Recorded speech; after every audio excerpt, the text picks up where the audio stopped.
Hey, everybody, welcome to the Santita Jackson Show here on AM 950 Radio, the voice of progressive Minnesota. It's a joy to be with you today. We've got so much going on. We're going to be taking apart several topics over the next couple of hours because we really need to. Don't you feel like you've got whiplash, everybody? Every day.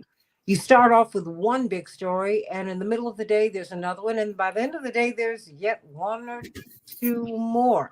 So let's look at, in this hour, the Wisconsin State Supreme Court race.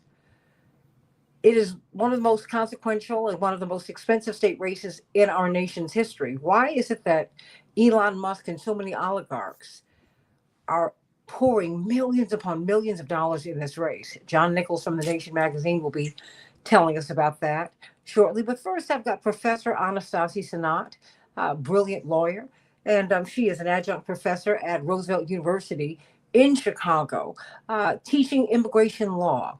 Before we get to her, we will be talking with her about these student demonstrators. We saw these demonstrations pop up all over campuses, starting really with Columbia, one of the Ivies, right?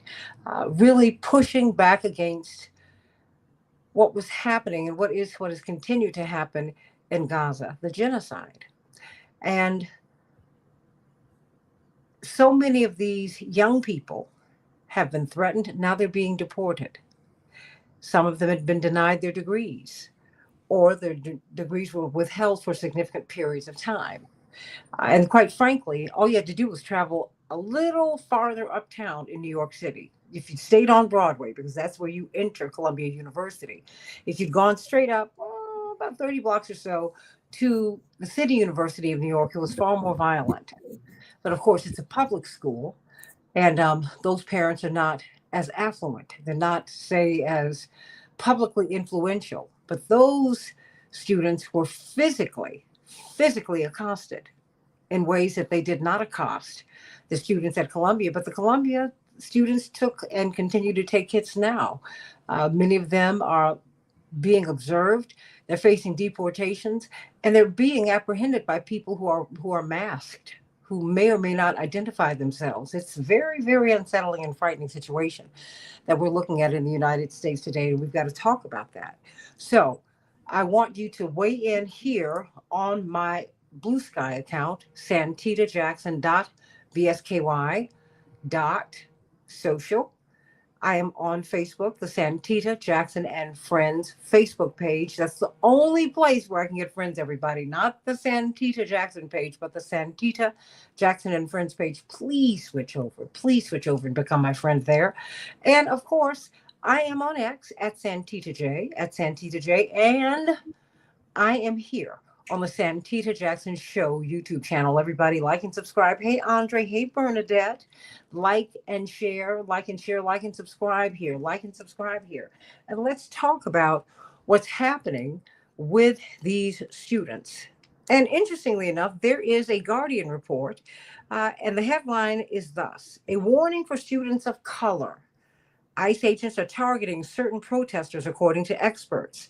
For more than a year, students at U.S. colleges and universities have participated in protests in support of Palestine, as Israel's war has killed more than 50,000 Palestinians in Gaza since October 2023.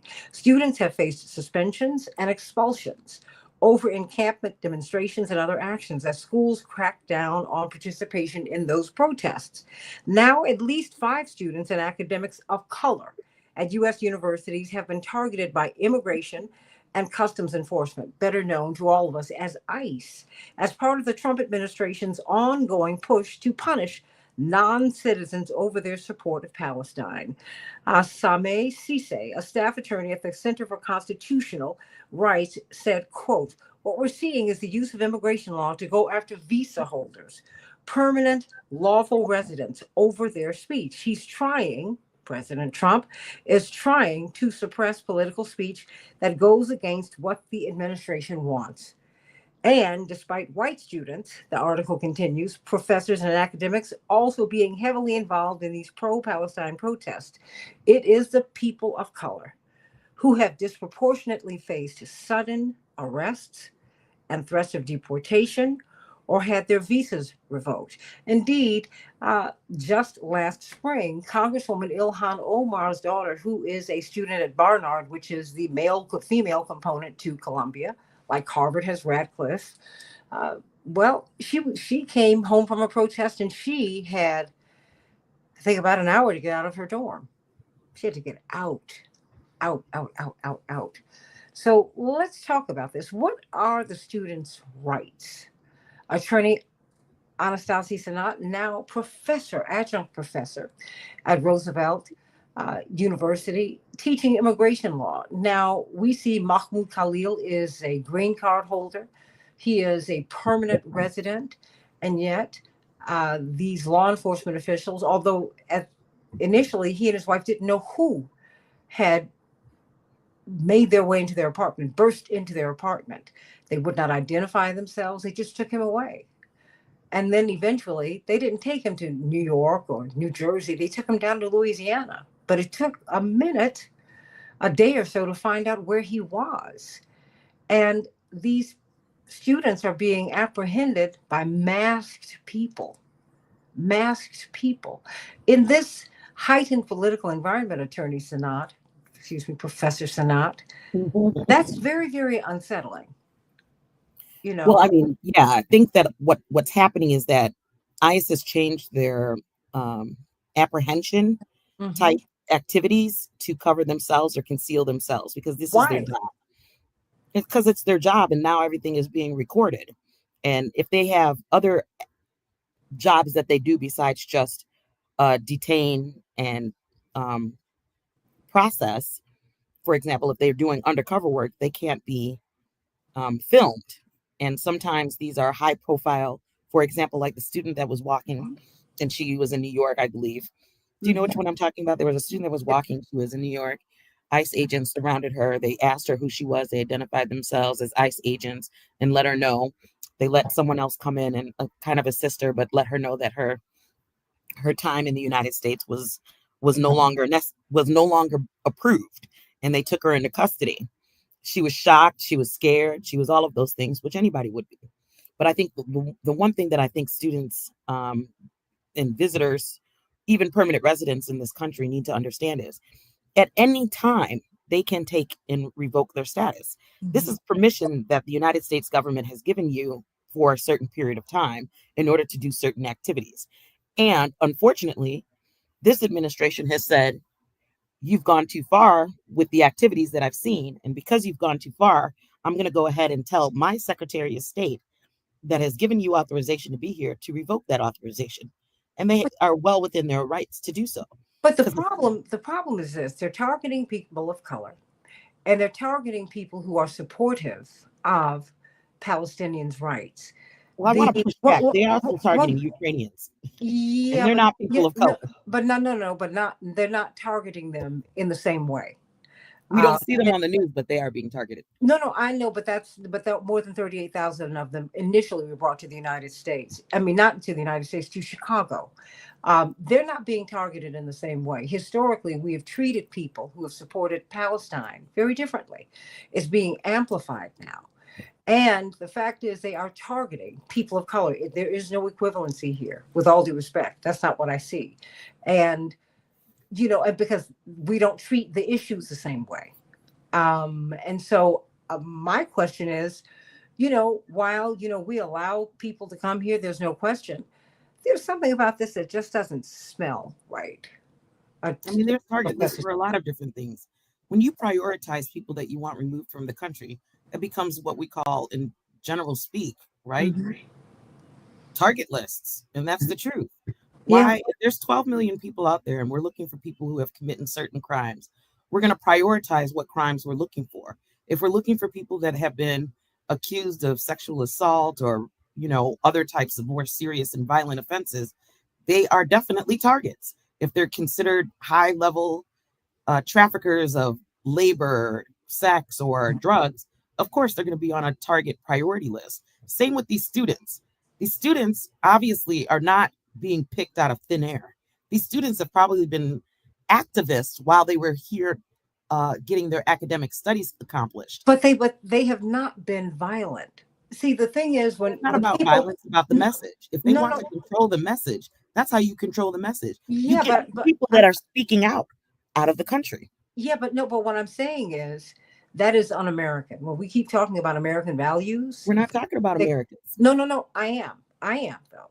But that's what I'm saying. The students that are being picked out, they're not Americans. No, no, but we talk about American values, and we go to war Mhm. ostensibly over American values. And the fact is, we don't go to war over American values. We go to war for other people's stuff, because we want their stuff, Sure, we want their and stuff. we want their oil. We want their gold bars, Gaddafi. We want their lithium. We want their minerals. We want North Korea's stuff. We Sure. want Palestine's stuff. So let's be honest here. We want Haiti's stuff. Haiti is a very, very rich, rich country. It And is. yet you would not know that. You just think the narrative that the mainstream media, that the corporate media push, is that they don't know how to govern themselves. And then so it makes it easier when they are trying to get into the United States to seek some relief, when they bring out the horses and chase these black people down like they're animals. It's I mean, triggering. It's triggering. And and that's why I'm saying, that's why I'm asking, really, no, what are it definitely goes against what we've been taught. There's a lot of things that we're taught in school that a lot of the things that we're seeing are going against what we've been taught. It goes against literally our ideology of what it means to be American. But the truth of America is actually what you're Mhm. looking at. What kind of power does the executive office have over Congress and over the judicial system? What power does the executive office have to exercise certain policies and enforce certain policies? Mhm. When you are the leader of the quote unquote free world and you have all of these individuals that work for you, you do have a certain level of power. Did he use it in his first term? Obviously not, but he's using it now. And people are now being made aware of how far the executive power reaches. But we've seen this before. We saw this with Dr. King and the government's harassment of him, Malcolm X. I mean, I know I'm from a family that's been surveilled all of our lives. It doesn't make it right. And But so no, of course, but you can't get deported. no, no, no, but I can be treated as if I need to be. But And the so no, distinction no, between yourself and these students or these immigrants are yeah, you are aware of the but surveillance, you're aware of the capabilities. But some of these students, I think they really came to the United States thinking that they that were they were going to, freer. that because that's what they're told. See, because Mhm. also these other students, um, many of them they're on the other side of that discussion, and they're not Americans. They're not being deported. They're not being treated this way. I mean, I'm sure that they're surveilling Americans too, just like No, no, they no, no, surveilled no, their no, family. no, no, no. Hear what I'm saying. Hmm. There are other students and young people and people who are on the other side of that same debate and discussion. They are not being deported, and they're the ones who have violently upended the encampments at UCLA and the University of Chicago and all over the country and Columbia. These students have not done that. I'm just saying that they have left those students alone. Well, I'm not sure who they left alone. I'm not sure who they've No, actually no, picked up. I'm telling you But what that, I like, do know Mr. is that No, there let me, is a message that they're trying to yeah, push I know, down. but wait a minute. I'm trying to share with you, because Jerry Seinfeld's wife and Bill Ackman, who helped to push Claudine Gay out, the first black president of Harvard, they helped to sponsor one of these groups of young people who violently upended the encampments. All of them were not American citizens. They have been left alone.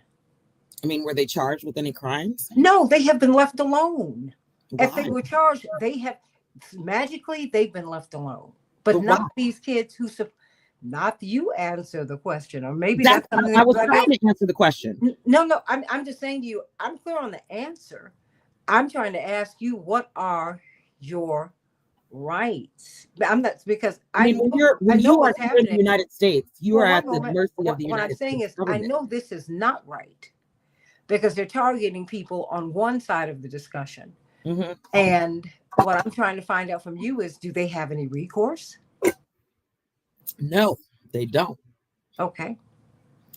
The person with the green card was probably in the safest path to citizenship, but his green card can be revoked. When I used to work for the Department of Homeland Security as an immigration prosecutor, that's one thing I realized that a lot of people just didn't understand.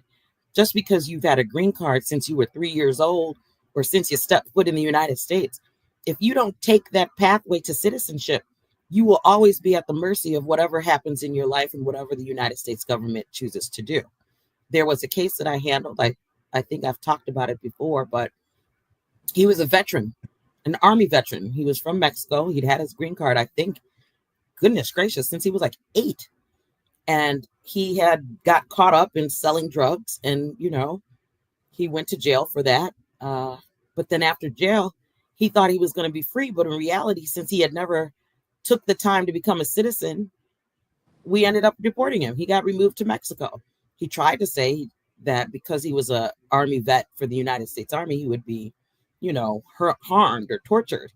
But ultimately, when I took on that role as immigration prosecutor, I was able to convince the judge that there are plenty of Army vets that have been deported back to their country that have not faced torture as a result of their service to the United States.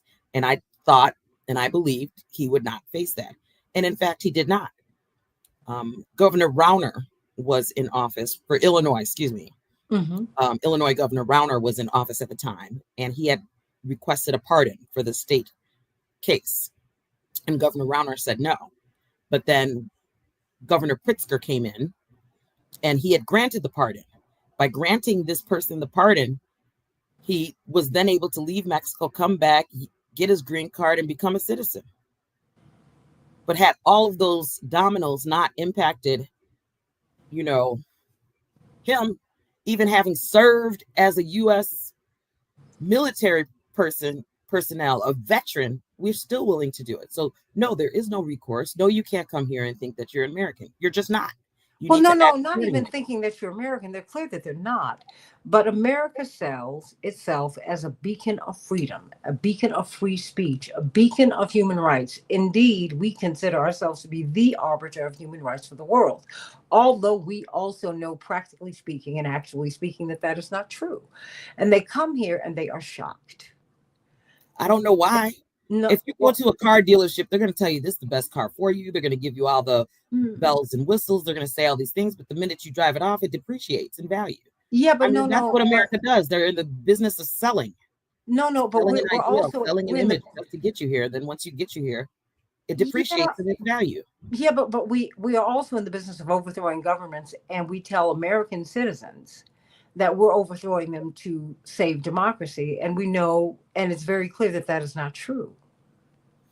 I mean, there's so many people that are uneducated about what you just said. And those are the most people that are actually helping the executive power do that. Executive power never went and became a military veteran, right? Because there were some spurs or something like that, that bone spurs that kept him from serving our country. There's so many people that end up in the role of president of the United States that have never served in the military, but they have the power as commander in chief. So To the put you people there. that enforce, the people that articulate the order, and the people that enforce the order, they're two different sets of mindsets. One is on the battlefield, one is in the office. Well, see, and that's what made John F. Kennedy very different. They said because he had served, because he had been attacked, and he had to save um, his fellow naval, mates, that he was very, very, very reluctant to go to war because he felt it only when it was absolutely necessary. Indeed, the British Prime Minister Macmillan and President Kennedy were very, very close. And I'd read that Prime Minister Macmillan said, "You only great men at that time only go to war when it's absolutely necessary." But I don't want to get too far away from all of this because it's clear that people of color are being targeted, and it's clear that those people who are supporting Palestinians are being targeted, overwhelmingly so. And it's also clear that they do not have recourse, and that is, I think it's a dangerous place for us to be. I For agree. I think that if I'm a student and I'm coming into another country and I start engaging in different types of activities that I think will not get me removed, I probably would think again, if I'm not going to be permanently here without the possibility of being removed or deported, then I would engage in it. But if I even have the hint or hesitation that something might occur as a result of my participation, why would I participate? And I think that's the message that he wants to send by targeting, as you have used that word, by targeting or prioritizing certain outspoken Palestinian protesters, because there's been more than just those few students. But you want to target the people that have the largest and most voice, I should say, right? If you're influential and you have a big voice, let's go ahead and take these key players out so that we can start silencing the rest, so that we can go ahead and do what it is that we would like to do, which from what I understand from the speeches of the executive office is that he wants to rebuild and redevelop Gaza, and he wants the United States to get credit for rebuilding it like the Marshall Plan. Not even like the Marshall Plan. This is it's a wholesale takeover, because what they found out when they split the Palestinian territories was that one of the largest troves of oil and natural gas is off the coast of Gaza. Mm. So we wanted to, like, when they found out that that there are trillions of dollars worth of minerals in North Korea. I mean, those are the pieces that they don't tell you. But yeah, I I mean, mean, if that's people what are not they familiar with the history of the well, United no, States and but colonialism, they're not going to be able to understand these concepts that you and I are talking about now. but that's why I use this platform to Mm-hmm. explain that to people, because that was something that Dr. King came to understand, Reverend Bevel came to understand, Malcolm X came to understand, Reverend has come to understand, and they've tried to explain that and that we have an obligation. Certainly, I feel that on this platform to say, hey, wait a minute, everybody, there's more to this story. Because some people, the people who support those who are on the downside of advantage, take the hits. Those people who support imperialism are lifted up. And that's not fair. It's also Professor Sanat. It is very, very dangerous. This is positively McCarthyistic, and that is one of the darkest periods of our collective history in this country. And we But how dare many of these kids even know about McCarthy? no, but they need to. But just because we're Just because you ahistorical, need to doesn't mean that they do. yeah. What we But need to I'm do, saying instead of constantly referring back to, and I you. love him and I love what he's done. I Mhm. wasn't here when he passed away. I wasn't here during his lifetime. But why are we always going back to Reverend Martin Luther King Jr.? Why because are why are we not pointing to the current influencers? because Why because are we not because pointing to, they for because example, Reverend Aaron Moody McLeod? well Right? because Why are well we not no pointing to him? because they didn't pay the price. The thing is, Dr. King was much more than a leader. He was a prophet. And while I love Reverend McLeod, someone for whom I have a tremendous amount of respect, he's not Dr. King. He didn't He's walk that. not. But No, we no, can no, no. still. No one's saying that you have to put them down. All you have to do in order to do that is to outserve him. See, people keep waiting for some new person to pop up. What Reverend Jackson was doing, Dr. King didn't say, "Oh, let me tap you and make you my heir." Heir of what? He was the most unpopular man in America when he was murdered. What Reverend was doing was serving people. Outserve them. So the thing is, and the thing But is, look what they did to wait, Reverend Wright. yeah, and outserve him. And so what? That's the hit that you Because take. Reverend Jeremiah Wright When was doing it. when and he's and that will be his, and that will be that for which we remember him. Just Okay. because you take hits, if you're going to be in this space and you're going to serve and you're going to serve the least of these, you are not going to be beloved by the world. Jesus was not beloved by the world. Anastasi, Correct. Jesus what took hits and they killed him. Correct. And yet we see 2,000 years later, he was as right as rain. And that's okay.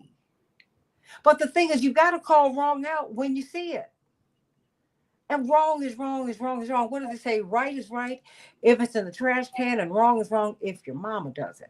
But I'd like to see how we can move forward from that. No, And no, the, but the, the I'm way saying we move forward is to tap onto new no, no. Martin But the Luther way Kings the of way our you day. move forward is you continue to you build on a tradition. You don't abandon it. You build on it. That's why when Well, you go some to of the these Capitol, kids don't know about the no, tradition. but no, but that's why it's just there's a difference between a plant and a beautiful floral arrangement. A beautiful floral arrangement looks fabulous, Hmm. and it's a wonderful telling of our current circumstance, but it is dead within a week. Sure. A plant, when you nurture it, can grow forever. That is why it is so important that we not disconnect from the history. Yeah, we have to keep going back because the Bible tells you to remove not the ancient landmark which your fathers and mothers have set. Hmm. You're supposed to go back. It is important. And not just go back, you're supposed to say, okay, this is what they did. Because there, as my father has often said, there's nothing new under the sun. Nothing. But I got a minute for you before you go, because is there a place where people can call, go if they find themselves Yeah, the in this National kind of difficult? Immigrant Justice Center is in Chicago. And for Now, what those is that, it? the National Immigrant Justice Center, it's in Chicago. There's also, for those who are Haitian, the Haitian Congress is opening and taking applicants. And then, there are plenty of legal immigration attorneys that are in the city of Chicago. If you're not sure that this person's going to be helpful or assist you in your situation, reach out to the Chicago Bar Association or other credible organizations like the Cook County Bar Association to find a credible attorney that can help you. So you want to make sure that you're taking um, inventory, I guess is the good word for this, inventory of what it is that you may or may have done while you're here and how it is that you can be on a pathway to citizenship. And hopefully you've learned from these couple of people that have been highlighted in the news that what you say now could impact you, because that's what this current administration is trying to tell you. Well, that lets us know that we're going to have to continue to fight, because this is not the way it ought to be. Right. It's just not the way it ought to be. Mm-mm. Otherwise, because if that were the case, I would never have been able to fight for you in Haiti, your That's parent. right. I mean, That's no, right. really, Still trying because to get that bill passed, but it's going to no, be no, hard. but it's not just that one. Just to get you in the country, there was a Well, there was yeah, a because they're civil, trying to deport all the Haitians. yeah, but I'm saying there was a civil rights revolution to get you in the door. Right. And so, so the thing is, nobody goes untouched here. But I'm sending you so much love. Thank you, Adjunct Sora. professor at my soror, so brilliant, and I love it. I love the fact that we can go back and forth, because she is, steel sharpens steel, and I just absolutely, That's correct. it's true, and I absolutely love you, my dear soror, Thank you professor so much. and attorney Anastasi Sinat. Sending you so much love. Sending you Goodbye. so much love. Goodbye. Hey, everybody, let's switch gears and let's talk about this Wisconsin State Supreme Court race. It is of tremendous consequence. And in fact, I found that the oligarchs, Elon Musk and others, are pouring millions upon millions of dollars into this race. Some of it's business interest, some of it's political, just to lock up a GOP majority. Oh, but John Nichols of the Nation magazine, Capital Times, so much that you've done. New York Times bestselling author, joined at the hip with, of course, none other than the great Senator Bernie Sanders. Elon Musk gives $1 million to a Green Bay voter ahead of the Wisconsin Supreme Court election. Now, hold on. I bumped into this just, a couple of hours ago. Billionaire Elon Musk has thrown another $1 million into next week's Wisconsin Supreme Court election. Oh, but this is the linchpin, everybody. This is it. He gave it to one person. One person, Scott A. from Green Bay, won the sum for signing Musk's, quote, petition in opposition to activist judges campaign. Now, you know what? Oh my gosh. John Nichols. Mhm. He gave $1 million to someone. What is going on here? And it's not just Elon Musk, others, but he's so prominent now, right? Mhm. Well, he's also What so big in his spending. what is going on in Wisconsin? Why is this race of such consequence? Well, couple of great things you put on the table there. First off, we'll clear the Musk thing up. He's given people $100 to sign the petition. If you sign the petition, you can get $1 million, right? It's sort of a lottery type thing. and he gave the first million. He's probably going to give more millions to folks.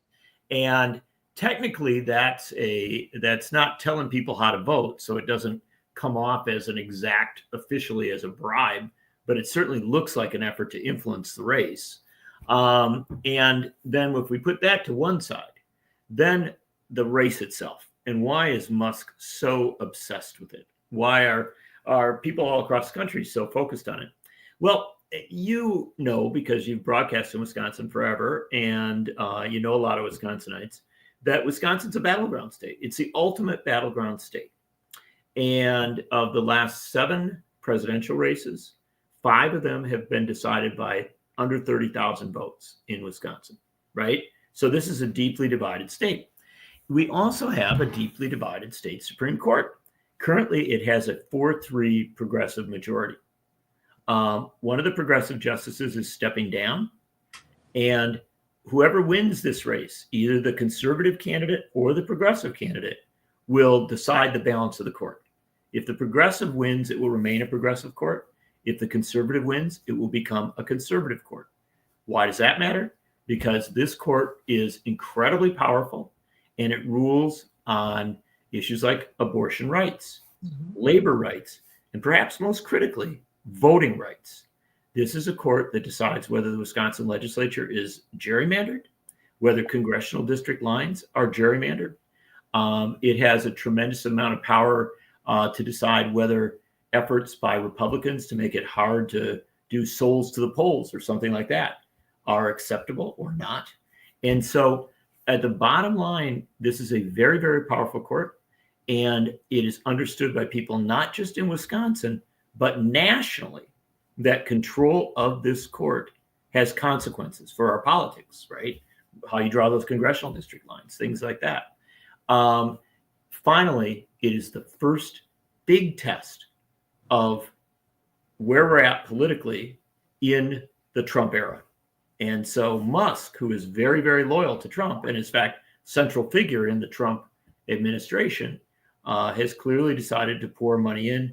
And Santita, he has poured in so far, as of this morning, $19.3 million. $19.3 million. Why, again, I ask, why Wisconsin? Okay, abortion rights, why is that of consequence to him? I understand that he also has a business interest because of the way you sell cars. You know, he's concerned about that. What is his fixation? Because see, his politics have been, or should I say, at least his partisan affiliations have been pretty fluid, right? Yeah, historically, but he is now. You know, I think the way to understand Elon Musk today is he is the central figure in the Trump administration. Okay. You know, the Trump administration is Elon Musk. Elon Musk is the Trump administration. That may change because Donald Trump is the president. And ultimately, Donald Trump could get tired of Elon Musk and could push him aside. You know, that could happen, right? And things like that have happened with Trump before. But at this point, Elon Musk is effectively the face of the Trump administration, as much as Donald Trump is. People see it as such. They think about it as such. And so I don't think it's very hard to understand that in a race that is a huge test of where people are at politically, whether they're progressive or conservative, whether they're sympathetic to Trump or very critical of Trump, in a state that Trump won very, very narrowly, you know, Musk wants to tip the balance. He'd like to tip the balance toward a pro-Trump candidate. And here's one final thing, Kamala, or one final thing as regards Kamala Harris and Donald Trump from the 2024 race. Wisconsin came down to an incredibly narrow result. Trump won the state by, you know, really under 1% of the vote. In 2020, Biden won the state in the race between Joe Biden and Donald Trump. Biden won the state by less than 1%. This court often decides whether challenges to elections are accepted or rejected. And what's significant in that is that in 2020, Trump challenged the Wisconsin result, and this Supreme Court, by a 4-3 margin, rejected his challenge. Wow. What if you had somebody on that court who was on... Who flipped it? Yes, exactly. And put the balance over. Who's running? I mean, who are the candidates that we are looking at? And who's getting the funding from where? The money is coming from... Well, first off, let's begin with the candidates, as you asked. It's a race between two judges, a Dane County judge named Susan Crawford and a Waukesha County judge named Brad Schimmel. Susan Crawford is a longtime lawyer she was chief counsel for the Democratic governor, Jim Doyle. She was an assistant attorney general. She has been a lawyer for Planned Parenthood and for labor unions. And so, as you can understand, you put those pieces together, she is a progressive and understood as such. Brad Schimmel was the Republican Attorney General of Wisconsin when Scott Walker was governor back in a very conservative era, or era when Republicans were very dominant in the state. He was 4 years as Attorney General, then got beat for Attorney General and was appointed to a judgeship by Scott Walker. And so those are the two candidates. Schimmel has made it very, very clear that he is sympathetic to Trump. He even appeared the other day in front of a giant, like 20-foot tall blow-up Donald Trump. And Crawford has been more cautious about suggesting that she is associated with a political party. But the truth is, many Democrats, she's essentially backed by the Democrats, just as Schimmel is backed by the Republicans. It's a nonpartisan race on the ballot, and so they don't have the party name next to them. But people pretty much know where this thing is sorted out. The second thing you asked about was where the money comes from, and the money is coming from very wealthy Democrats and Republicans. It's important to understand. There are Republican billionaires who poured billions or millions and millions of dollars, tens of millions of dollars into this race. Musk is the most prominent of the Republican billionaires who've moved money in, but others have moved millions and millions of dollars in as well. Among the Democrats, on the Democratic side or the progressive side, you've seen money come from Governor Pritzker and former Mayor Bloomberg, very, very wealthy man who's very interested in gun safety issues. And his PAC has some spending in, but there's simply no comparison on all of this. At the end of the day, Musk's money is greater than any other donor by exponential amounts. Mm-hmm. His $20 million that he's in roughly at this point, which could easily go up over the next few days, his $20 million is the most ever given by a donor in this kind of setting to try and influence a court race, not just in Wisconsin, but nationally. We're talking with John Nichols of The Nation magazine, of course, Capital Times, up in Wisconsin. He is a Wisconsinite. And I have wanted to quiz you about this Wisconsin race because we've been talking about it for months. Yes. But the closer we get to it, obviously races become much more consequential the closer to voting day. And it's April 1st, yes? Yes, it is. So we're within days of this election. I understand that Elon Musk, with his money, that he's been able to put hundreds of people on the ground. Maybe thousands. It could even be. Excuse me, thousands? It could be, yeah. Okay. So who's leading in the polls? Or there's not good polling on the race. That's an interesting thing. It's a Supreme Court race and a spring election, so you don't have traditional polling, Republican versus Democrat and stuff like that. You can poll such a race. There's no question of that. But at this point, we haven't had a lot of good public polling on it. And so people will say that there's internal polling and that some of that polling has shown Crawford to be narrowly ahead. And I suspect that might be accurate. But I don't know that. I can tell you that Crawford's run a very, very good campaign. She had a very successful debate with Brad Schimmel, and so that may have benefited her some. But boy, when you got 20 million coming in from the richest man in the world against you, and paying for really rough attack ads. That can certainly influence the pattern. And what I will tell you is, as regards the number of people on the ground, this is a fascinating thing. Both campaigns, both sides, are dropping literature at doors, knocking on doors, doing voter mobilization. Some of it's very direct, i.e., it's coming from the party one way or the other. Some of it's more indirect and a little harder to chart just how much is being spent and how many people there are. That's why when you said hundreds on the ground, I think that's probably accurate, but it could well be substantially more than that. In fact, probably as we get toward Election Day, I think there's a good chance it will be a lot more than that, because I just have to tell you, Santita, this is a race like it would make your jaw drop. You've seen judicial races in Illinois. Friends of your dad, friends of yours have run for judgeships. You know how they operate, right? It's party endorsements, a big deal, things like that, but they're not a big deal. Think about this.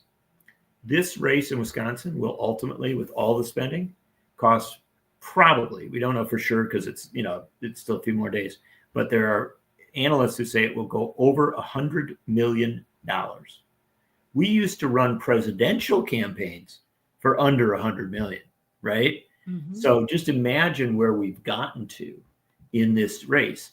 It is so intense and the money is just flowing in and the ads are so negative that if you were just an undecided voter and you turn the television ad on, you would probably decide you didn't want to vote for either of them. See, my question is, how does one run to be a judge? And I ask that question as someone who feels that I should walk into a courtroom, and it's not that people don't have their points of view, John Nichols. Yeah. But I ought to have a reasonable chance of being able to make an argument from over here or over there and have the judge give our arguments equal weight. Right. That does not appear to be the case here. It seems that you've got people with decided points of view, and correct me if I'm wrong, something about that is off, but help me to understand what's going on here. Well, I think your point is one that what you're expressing there is a view that is probably very similar to the vast majority of Americans, right? You go into court, you want to have a fair day in court. That's something we're actually promised by the Constitution, by our concepts of the rule of law. This is not a criminal court. This is essentially the top appellate court in Wisconsin. It's a court that it does weigh political issues, right? It weighs issues like abortion rights, labor rights, voting rights, things of that nature. And historically, when people ran for this court, they didn't talk about their stance on the issues. It was very, it was kind of oblique. You didn't really have a sense of where they were at. In recent years, because everything has become more partisan, I think our politics has just become so much more intense. You've started to see candidates increasingly say, at least where their heart is, where their sentiment is. They won't say how they're going to rule on a particular case, but they'll say, yeah, I think labor workers should be able to organize unions. And so that is a shift, right? And there is, I guess your point is very well taken for when you go into court, you want to have a fair day in court. The flip side of that is if you're a voter, you want to know whether you're putting somebody on a court who is going to take away your union rights, take away your right to reproductive freedom, take away your voting rights, right? I mean, these things can be, obviously they have a profound effect on people's lives, and they can also be factors in how you might decide to vote. So whether we like it or not, and I think a lot of people have a lot of qualms about the amount of spending, the negative ads, all sorts of other stuff. This is where we're at. And Wisconsin is probably not the end of a story, but the beginning of a story. I.e., the courts in other states are going to end up having these kinds of incredibly expensive races. And remember, Elon Musk is the richest man in the world. He is a third of a way to being a trillionaire, right? And there's suggestions that within a couple of years, he will be the first trillionaire. We don't know that. All sorts of things can happen. But if you have someone who is so unimaginably wealthy, and other people also, becoming unimaginably wealthy because we have such an income disparity in our country. The rich get richer, the poor get poorer. Working class keeps struggling to get along. If you create such a situation, those very, very wealthy people can take what they make in a day, throw it into a political race, and maybe tip the balance, right? And why wouldn't they if the balance tipping is very much to their benefit? To give you an example, Bob McChesney, my late colleague, And sending much love to his family. I just found about his passing. Yeah, and he loved your dad and worked with your dad, and it was such a great man and such a great leader on as an academic and an activist, writing about media issues, writing about democracy issues. Bob and I, in one of our books, we analyzed spending in politics. This is a few years ago, but I'll give you an illustrative example. Very wealthy man was put about $200 million into various campaigns. And what we figured out was that for him, that money was essentially a weekend vacation. You know what, for the average worker, right? Mm-hmm. The proportion of his wealth was, if the average worker was donating, that parallel, if we can help you understand. So for what you or I might pay to go to dinner, a mega billionaire, out of their overall fortune, could tip the balance in a political race. And so it's not surprising that they do it, because it doesn't cost them much in their overall scheme of their wealth. I guess my qualm or my unease really comes from what it's doing to the country. I feel like, I think that I feel like the social contract is being shredded. One can't help but think of what this woman, according to legend, but according to history, writings of history say that when Benjamin Franklin walked out of the Constitutional Convention, the story, this woman shouted out, and they identified her by name. Her name escapes me at the moment. And she said, "Sir, what kind of government have you given us?" He said, "A republic, if you can keep it." Yep. And I feel like we're on that tipping point, John Nichols. Couldn't agree more. I think you're exactly right. Again, I mentioned Bob a moment ago. We wrote a book. But let people know who Bob was and who he will always be to us. Oh, to us very much. Robert W. McChesney, who passed away on Tuesday, was my longtime co-author. We wrote 6 books together and hundreds of articles and worked together on media issues. He was arguably one of the greatest public intellectuals of our time, an incredibly brilliant man who helped millions of Americans to understand how media works, i.e. owned by big corporations, often takes the side of big corporations, sympathetic to the military-industrial complex, often takes the side of the military-industrial complex, and frankly, in much of our media, kind of sets the parameters of what our debate can be, i.e. that, for instance, when a Reverend Jesse Jackson runs for president, people say, well, he can't get elected, right? Now that's corporate media deciding before a single vote is cast. And so Bob and I became very close to one another because we wanted to crack that open. We wanted to talk about that and the influence of big corporations owning so much of our media.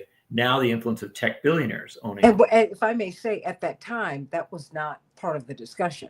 It was that was a very groundbreaking discussion and position to take, because all of this was very new. We just saw Walter Cronkite. That's how you and I grew up. That's right. And we didn't think, well, those of us in the movement knew that there were biases, but we did not realize who comprised the media and how this worked and how it shaped the narrative. And you and Bob did so much, and Jeff and Norman. Jeff Cohen and Norman Solomon, Ben Bagdikian, yes, Noam Chomsky. Yes. There are many, many heroes. Susan Douglas. But there are a few of you who really, because you were able to pierce the public consciousness. Yeah. As public intellectuals who put it down where the goats can get it. I would say that's Bob's genius. Yeah. And I wish I could claim credit. Bob and I were colleagues and friends and comrades, and we worked together for a very, very long time. What I can tell you is that Bob was a great sports fan. He was a great rock and roll fan. He was a great movie fan. And he had a wonderful talent for taking complex issues of political economy and, how media was funded and that, and boil them down to very, very simple analogies. And he had a wonderful analogy I'll repeat for you, which is that he said, if you watch the movie Godfather 2, all the mobsters are up on the roof of a hotel in Havana. And somebody brings out a cake that has the outline of Cuba on it.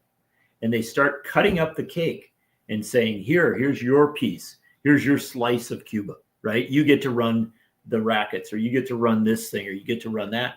And he said, watch that movie and you can see how communication policy is done in Washington, because the lobbyists show up and they say, oh, we want to buy these television stations.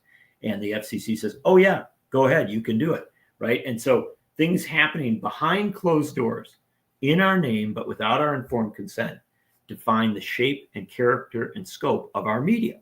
And what Bob taught us was that if we kind of pulled the curtain aside, we started to see all the lobbyists, all the money, all the influence.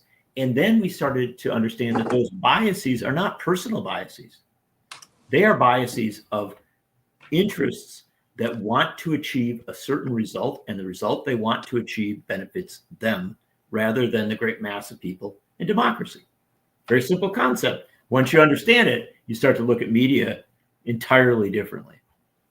And you start to look at the judiciary entirely. Taking us back to our story, which is, of course, many years ago when Bob and I were writing about money and politics and how it influenced us and the impact on media, what we came away with was an understanding that for the very, very rich in America, a small portion of their fortune, a portion that they might not even notice, can have a huge impact on our politics.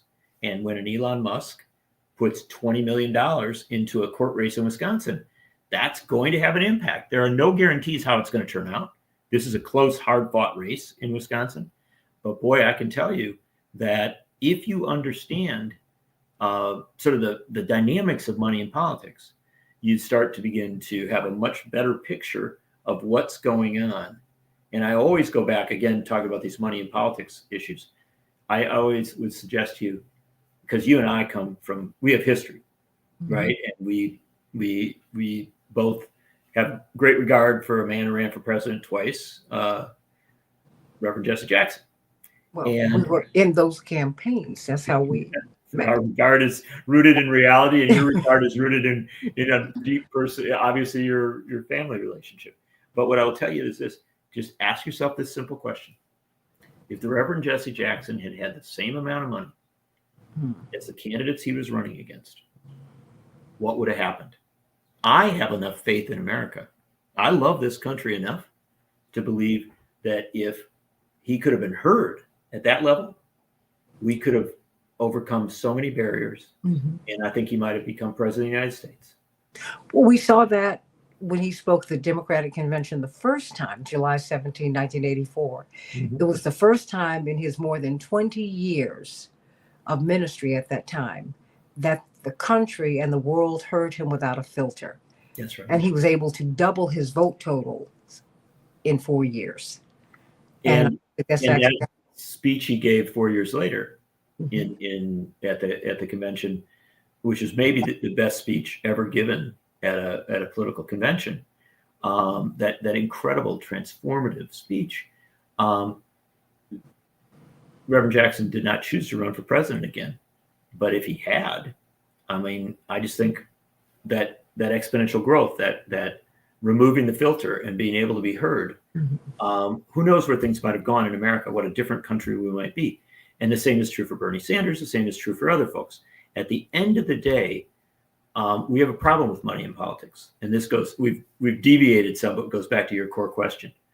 We have a problem with money in politics. It warps our politics, and it gives us a political play, a political dynamic that is not healthy for democracy, because it doesn't allow us to give each of the candidates a fair hearing and ideally to make choices based not on who has the most money or who runs the most negative ad, but on ideas and values. You know, everybody, this is why I bring on someone like the brilliant and principled John Nichols. Well, to help us to understand what we're looking at, because corporate media don't give us this narrative in this kind of context. Nope. And I think it's important for us to have that as we move into a place, quite frankly, where we've never been. But the upside is that if we come out on the other side, with the right information, I think that Americans will make the right choice. Certainly, that is my prayer. And long live Bob McChesney. We just send him so much love. My heart broke when I read the news. I said, wait a minute, how did that happen? But to have left that legacy, to have lived such a full life, I guess that's really it. He left a great legacy. He passed holding his beloved wife Inger's hand, and talking about his daughters. And he was a great public intellectual who never lost sight of small d democratic values. But he loved his family and he loved his friends. And he was a very, very good man. And he loved people. He did. And he loved you. He believed in him. And he loved you, which means you can't stop. No, I can't. I love you, John Nichols. I love you just as much. Sometimes I say I love you more, but you always tell me that's not possible. Impossible. All right. John Nichols, everybody in Wisconsin, everybody get out and vote, vote, vote, vote, vote. Vote because your life depends upon it. Sending you so much love, John Nichols. And my love to the McChesney family. Please, thank you so much. Please send us that information so I can connect my father to them. Oh, it would be very valued. The Reverend and Bob spoke many times. And Bob appeared at Rainbow Push. And I genuinely believe that the Reverend was one of the first people to take Bob's ideas into the public sphere. Well, let's do that. Please get me that information and we will make that happen. I appreciate it. Oh, sending you so much love. The second hour of the Santita Jackson Show coming up in just a couple of minutes. Love you, John. Thank you. AM 950 Radio, the voice of progressive Minnesota.